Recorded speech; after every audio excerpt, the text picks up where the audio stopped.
If you're considering making a move to Provo, Utah, there's going to be some very important things that you have to know about before making that move. These are going to be items that nobody really talks about, and you can't find a lot of information out there on the internet about. So if you're looking at making a move to Provo or anywhere in Utah County, this is going to be very helpful information for you, and I hope you enjoy this video. What's going on, you guys? My name is Cody Steck, your favorite Utah realtor. If you're looking at buying or selling real estate here in Utah or investing in real estate, please reach out to me. I want to be your trusted real estate resource of choice.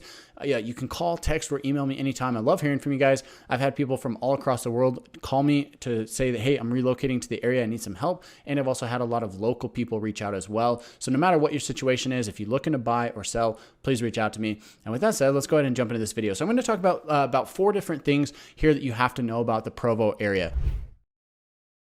Number 1 is that it's going to be a university town. If you actually look at a map of the Provo area, you actually have 2 major universities here in this area. You've got Utah Valley University and you've got BYU, Brigham Young University. So you've got 2 major universities in this area, and that leads to, naturally, a very young demographic here in this area. There's going to be lots of college kids here in this area due to those 2 different universities. The total population between both of these schools is actually about 74,000 students. That's a lot of students living in one area. Now, because of the nature of where we're living here, which we're going to talk about in a second, this isn't going to be a huge party town, but you do have to be aware that there is going to be a younger demographic in the area. There's going to be lots of people between, ages 18 to 30 here in the area. Of course, they do have graduate students as well, but it is going to be a very young demographic. You're also going to have a lot of families. There's going to be lots of young families and lots of kids. And the reason why is because of number 2 here on our list, which is going to be the Mormons that we have here in the area. Now, I'm not going to talk about some of the specifics of this area. I'm just going to kind of give you some different statistics as well as just my own opinion on what I've seen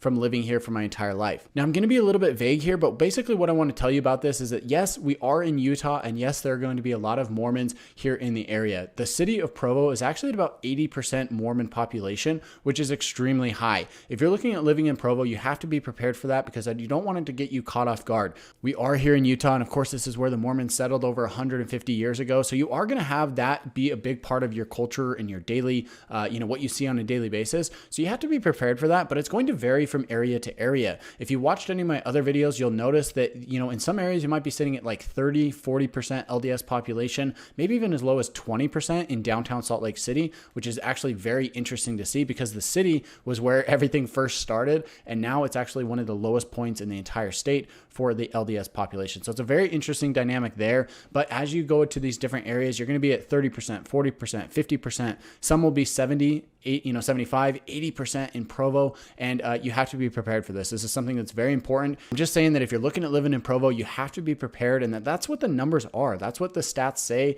about how many people live here that are part of that faith. Now, of course, you're going to have some people who are very extreme. They follow every single rule and they're very devout. And then you're going to have some people that kind of fall in the middle. And then you're going to have people who are, maybe associated with the church, but really don't follow any of the teaching. So you're going to find somebody on every end of the spectrum there in Provo. You will also find kind of a counterculture in the area of Provo as well. So that's something to kind of look out for. But as you're doing your research about moving to Provo or any of the surrounding areas, just keep in mind, Provo, the city, is about 80% LDS population. If you go to some of the surrounding areas like Orem, Pleasant Grove, American Fork, Linden, any of those areas to the north, or if you go south to Spanish Fork or Mapleton or any of those areas, Springville maybe, you're probably looking at closer to 60 to 70%. So it is a little bit lower in those other areas. It can get as low as like 50% or even 40% in Lehigh or Payson. So if you want to be in an area that's maybe just a little bit more diverse, I'd probably recommend going a little bit further north or a little bit further south from Provo. If that doesn't bother you, being at 80%, then Provo might be the place for you. Number 3 on our list that we're going to talk about here is bugs. There are actually going to be a lot of bugs in the area because you're sandwiched right between Utah Lake and the Wasatch Mountains on the east side. You can get an abstract number of bugs here in the area. We don't have as many bugs as you might find in the south or the southeast, where you get a lot of bugs, you get a lot of mosquitoes, flies, things like that, but you are going to have a higher than average number here in Provo. So that's something that you kind of have to be prepared for as you come into the city and you start looking at places to live. Just be prepared that the closer to the Utah Lake you go, if you're looking at like Vineyard, for instance, you're going to have a lot of bugs in that area because you're so close to Utah Lake. That's just the nature of living close to the lake. You might experience that in other areas as well. If you get a little bit further away from that, it's not going to be as much of a concern.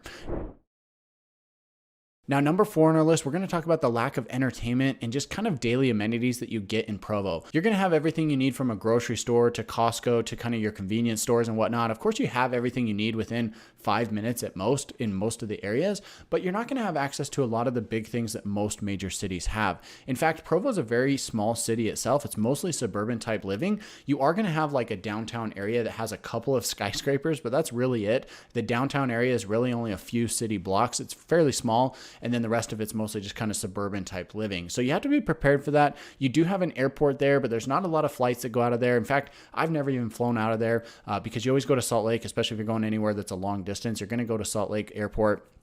So you're going to have to travel for that. And then you're also going to have a lack of entertainment, right? You're not going to have these big concerts nearby. You're not going to have access to professional sports teams or to very diverse restaurants or anything like that, because all of that's going to be focused a little bit further north in the Salt Lake City area. So that being said, you're going to have a little bit of a lack of entertainment, a little bit of a lack of some of those bigger daily amenities that you might need. And that's just something you have to be prepared for. You know, a lot of people are looking at Provo thinking that, hey, this is kind of a major metro area. If you look at statistics online, it does classify it as its own metro market, but it is fairly small and it does kind of get grouped in with Salt Lake City. Once you're living here, you'll realize that everything from Provo, even south of Provo and Spanish Fork, really, all the way up to Ogden is basically just one giant metro market. And it spans about, I don't know, it's about 70 or 80 miles from, the very north end to the very south end. So that's what you have to know about Provo. I just want to talk about 4 different things that you won't hear from other people on the internet when it comes to living in Provo. I hope you enjoyed this video. If you did, subscribe to the channel so you get notified about new videos that are coming out. And also don't forget to reach out if you want to buy or sell real estate here in Utah. I'd love to be your trusted real estate resource of choice. Please call, text, or email me anytime. I cannot wait to hear from you. And with that said, guys, we'll catch you in the next one.